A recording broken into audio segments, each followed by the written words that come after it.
Party നേതാക്കളുടെയും അണികളുടെയും ലൈംഗിക അരാജകത്വം സിപിഎമ്മിനെ പ്രതിരോധത്തിലാഴ്ത്തുന്നു. ഒന്നിനു പുറകെ ഒന്നായി വരുന്ന സഖാക്കളുടെ അസന്മാർഗിക പ്രവൃത്തികളാണ് സിപിഎം നേതൃത്വത്തെ വെട്ടിലാക്കിയിരിക്കുന്നത്. പി ശശിക്കും ഗോപി കോട്ടമുറിക്കലിനും പിന്നാലെ മറ്റൊരു സഖാവ് കൂടി ഇന്നലെ അസാൻമാർഗിക പ്രവർത്തനം നടത്തി പാർട്ടിക്ക് നാണക്കേടുണ്ടാക്കി. തിരുവനന്തപുരം സിപിഎം ജില്ലാ കമ്മിറ്റി അംഗവും ജില്ലാ ബാങ്കിന്റെ മുൻ പ്രസിഡന്റുമായ കെ സുന്ദരേശനാണ് പാർട്ടിക്ക് പുതിയ നാണക്കേട് ഉണ്ടാക്കിയത്.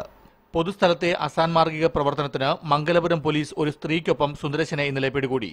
കാറിൽ അനാശാസ്യം നടത്തവേ നാട്ടുകാർ സുന്ദരേശനെ കൈയോടെ പിടികൂടി പോലീസിൽ ഏൽപ്പിക്കുകയായിരുന്നു. 2006 വർക്കല നിയമസഭാ മണ്ഡലത്തിൽ നിന്നും LDF സ്ഥാനാർത്ഥിയായി മത്സരിച്ച വ്യക്തിയാണ് സുന്ദരേശൻ.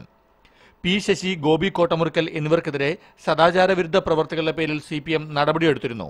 എറണാകുളം ജില്ലാ കമ്മിറ്റി ഓഫീസിൽ ഒളിക്യാമറ സ്ഥാപിച്ചാണ് ജില്ലാ സെക്രട്ടറിയായിരുന്ന ഗോപി കോട്ടമുറിക്കലിനെ പാർട്ടി സഖാക്കൾ കുരുക്കിയത്. പാർട്ടിയിലെ നേതാവിന്റെ മരുമകളെ കടന്നുപിടിച്ചതിനാണ് പി ശശിയെ സിപിഎമ്മിൽ നിന്നും പുറത്താക്കിയത്. വരാപ്പുഴ പെൺവാണിഭ കേസിൽ സിപിഎമ്മിന്റെ 2 പ്രാദേശിക നേതാക്കന്മാർ അറസ്റ്റിലായതും സമീപകാലത്താണ്. സംസ്ഥാന സമ്മേളനം കഴിഞ്ഞതിന് തൊട്ടുപിന്നാലെ തലസ്ഥാന ജില്ലയിലെ പ്രമുഖ നേതാവ് അനാശാസ്യ പ്രവർത്തനത്തിന് ജയിലിലായത് പാർട്ടിക്ക് വീണ്ടും മാനക്കേടുണ്ടാക്കിയിരിക്കുന്നു. രാഷ്ട്രീയ എതിരാളികളെ ലൈംഗിക പീഡന കേസിന്റെ പേരിൽ വളഞ്ഞിട്ടാക്രമിക്കുന്ന സിപിഎമ്മിന്റെ നേതാക്കൾ തന്നെ അനാശാസ്യ കേസിൽ പിടിക്കപ്പെടുന്നത് കൗതുകകരമാണ്. കോൺഗ്രസ് നേതാവ് രാജ്മോഹൻ ഉണ്ണിത്താനെ മഞ്ചേരിയിലെ ഒരു വീട്ടിൽ നിന്നും ഒരു സ്ത്രീയോടൊപ്പം പിടികൂടിയത് വൻ ആഘോഷമാക്കി മാറ്റിയ പാർട്ടി നേതാക്കൾക്ക് സ്വന്തം സഖാക്കളുടെ ലൈംഗിക അരാജകത്വ വാർത്തകൾ അനുദിനം പുറത്തുവരുന്നത് കണ്ട് മിണ്ടാട്ടമില്ലാതായിരിക്കുന്നു. ന്യൂസ് ഡെസ്ക്, സൂര്യ ന്യൂസ്.